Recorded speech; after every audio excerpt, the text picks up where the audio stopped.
ఈరోజు మనం ninth class third chapter అయినటువంటి ద ఎలిమెంట్స్ ఆఫ్ జామెట్రీ గురించి నేర్చుకుందాం. ఇందులో యూక్లిడ్ని మనం ఫాదర్ ఆఫ్ జామెట్రీ అంటాము. ఇక్కడ కొన్ని సాలిడ్స్కి సంబంధించినటువంటి ఫిగర్స్ ఇచ్చాము చూడండి. Cube, cylinder, cone, sphere. So ఇక్కడ మీరు గమనిస్తే ఇవి సాలిడ్ ఫిగర్సు. వీటికి సర్ఫేసెస్ ఉన్నాయి, లెంత్ ఉంది, బ్రెడ్త్ ఉంది, అలాగే హైట్ కూడా ఉంది. సో లెంత్, బ్రెడ్త్, హైట్ ఉన్నటువంటి వాటిని మనం సాలిడ్ ఫిగర్స్ అంటాము. అయితే ఈ ద ఎలిమెంట్స్ ఆఫ్ జామెట్రీలో Euclid point, surface, line segment వంటి వాటి గురించి చాలా వివరంగా చెప్పడం జరిగింది. ఈయన బిఫోర్ క్రీస్తు 325 265 బీసీకి చెందినటువంటి ఈజిప్ట్లోని అలెగ్జాండ్రియాకి సంబంధించినటువంటి వ్యక్తి యూక్లిడ్. సో ఈయన ఫాదర్ ఆఫ్ జామెట్రీ అన్నాము. ఈయన ఒక 13 బుక్స్తో కూడినటువంటి ద ఎలిమెంట్స్ అన్నటువంటి ఒక గ్రంథాన్ని కూడా రాయడం జరిగింది. ద ఎలిమెంట్స్ అన్నటువంటి ఈ బుక్లో టోటల్గా 13 బుక్స్ ఉన్నటువంటి ఒక సంకలనం ఇది. ఆ 13 బుక్స్తో కలిపి ద ఎలిమెంట్స్ అని రాశారు. ఇందులో జామెట్రీకి సంబంధించినటువంటి అనేకమైనటువంటి విషయాన్ని ఈయన ప్రస్తావించినాడు కాబట్టి ఈయన్ని ఫాదర్ ఆఫ్ జామెట్రీ అని చెప్పేసి మనం చెప్పుకోవడం జరిగింది. ఇక్కడ కొన్ని విషయాలు మనం చెప్పుకునే ముందు మరొకసారి సాలిడ్ అంటే ఏం చెప్పాడంటే, ఇక్కడ Euclid a solid has shapes, size, position and can be moved from one place to another. So దీనికి షేప్ ఉంటుంది, సైజ్ ఉంటుంది, దీన్ని ఒక ప్లేస్ నుంచి ఇంకో ప్లేస్కి మూవ్ చేయొచ్చు. Its boundaries are called surfaces. అంటే the boundaries of the solids are called surfaces. They separate one part of the solid from another and are said to have no thickness. The boundaries of the surfaces are curves or straight lines. The lines end in points. So ఇక్కడ మనం చాలా చక్కగా Euclid solid గురించి మాట్లాడుతూ ఇందులో surfaces అంటే ఏమిటి, వేటిని సర్ఫేసెస్ అంటాము, ఆ సర్ఫేసెస్ తాలూకా బౌండరీస్ని కర్వ్స్ అని, సాలిడ్స్ తాలూకా బౌండరీస్ని సర్ఫేసెస్ అని, సర్ఫేస్ తాలూకా బౌండరీస్ని కర్వ్స్ అని, ఆ స్ట్రైట్ లైన్స్ అని చెప్పేసి చెప్పడం జరిగింది.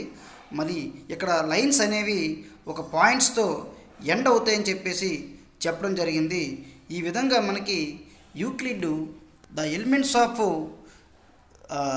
జామెట్రీలో ద ఎలిమెంట్స్ అనేటువంటి ఈ పుస్తకంలో సంబంధించినటువంటి ఒకటో బుక్లో, రెండో బుక్, మూడో బుక్, నాలుగో బుక్, ఇలా ప్రతి బుక్లో కూడా చక్కని విషయాలు జామెట్రీ సంబంధించిన వివరించడం జరిగింది. ఇక్కడ చూడండి, in book of his elements Euclid listed 23 definitions. ఇక్కడ 23 డెఫినేషన్స్ తన బుక్ 1లో ఇవ్వడం జరిగింది. కొన్ని చూడండి, ఇక్కడ పాయింట్ అంటే ఏమిటి, a point is that which has no part. పాయింట్కి అనేది ఎటువంటి పార్ట్ ఉండదు. A line is breadthless length. Line అంటే ఒక్క వెడల్పు లేనటువంటి లైన్ ఏదైతే ఉంటుందో, ఒక్క లెంత్ ఉండి వెడల్పు లేకపోతే that is called line. So breadthless length. The ends of a line are points. ఆ లైన్ యొక్క ఎండ్స్ని ఏమన్నాము, పాయింట్స్ అన్నాం. పాయింట్ అంటే ఏదో ముందు చెప్పాడు. ఇక్కడ లైన్ యొక్క ఎండ్ పాయింట్స్ని ఎండ్స్ని ఏమన్నారంటే పాయింట్స్ అని చెప్తున్నాం. A straight line is a line which lies evenly with the points on it self. A surface is that which has length and breadth only.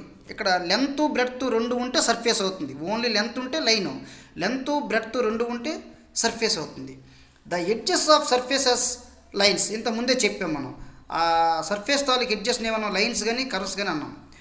A plane surface is a surface which lies evenly with the straight lines on it self.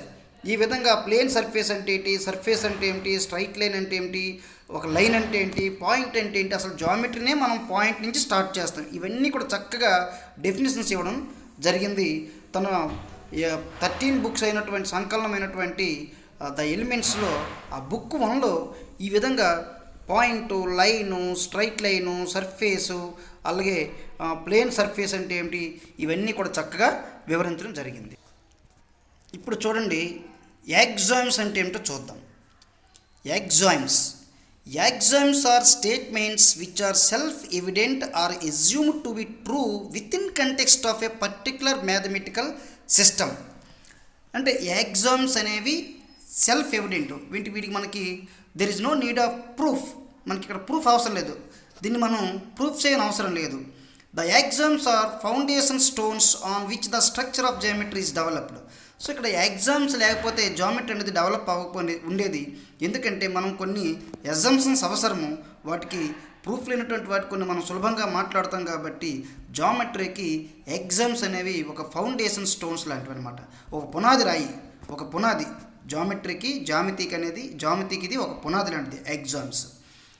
ఇంకోటి చూడండి, ఇక్కడ మనం postulates అంటే ఏంటో చూద్దాం. What are postulates?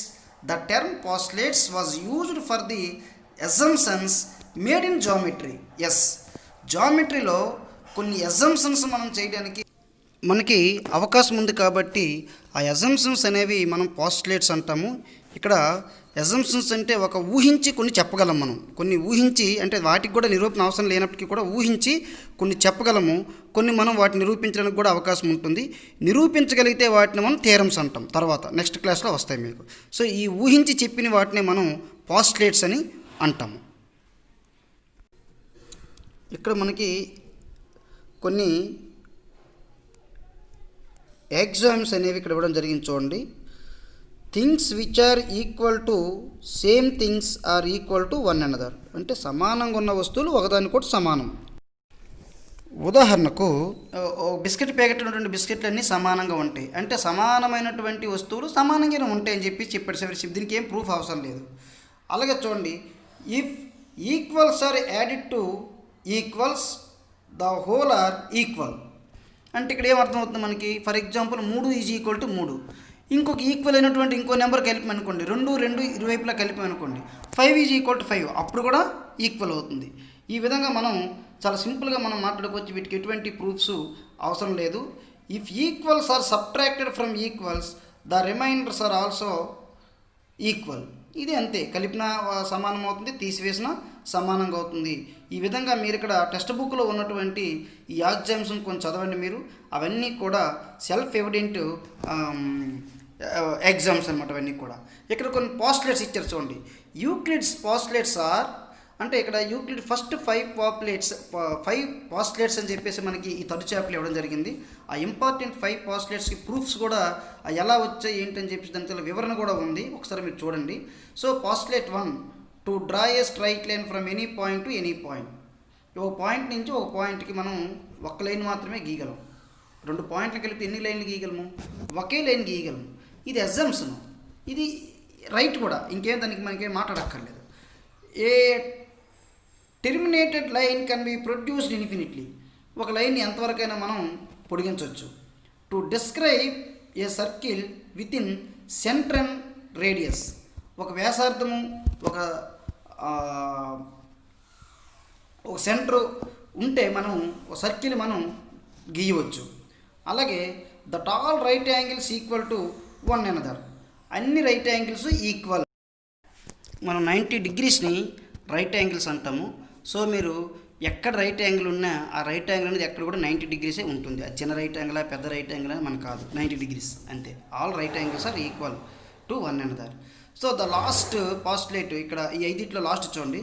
If a straight line falling on 2 straight lines makes the interior angles on the same side of it taken together is less than 2 right angles, then the 2 straight lines if produced infinitely meet on that side on which the sum of angles is less than 2 right angles. ఇది చాలా simple concept. మనం 2 లైన్స్కి ఒక తిరియగ్రాఫ్ గీసామనుకోండి, అవి ప్యారలలా non ప్యారలలా పక్కన పెడితే ఒక transversal గీసేటప్పుడు మనకి 4 interior angles ఏర్పడతాయి కదా. So 2 interior angles on the same side of the transversal are not supplementary or less than 2 right angles. Less than 2 right angles అయ్యేటప్పుడు ఎక్కడ ఏ వైపు అయితే 180 డిగ్రీల కంటే తక్కువ ఉంటాయో ఆ some of 2 interior angles, that side ఆ 2 లైన్స్ కూడా ఇంటర్సెక్ట్ అవుతాయి. ఒకవేళ మనకి some of two angles supplementary అయిన అనుకోండి, అవి ప్యారలల్ లైన్స్ అవుతాయి. ఇంతకుముందు మనం నేర్చుకుని ఈ కాన్సెప్ట్ లైన్స్ అండ్ యాంగిల్స్లో నెక్స్ట్ చాప్టర్లో వస్తుంది మీకు, అది నేర్చుకుంటారు మీరు.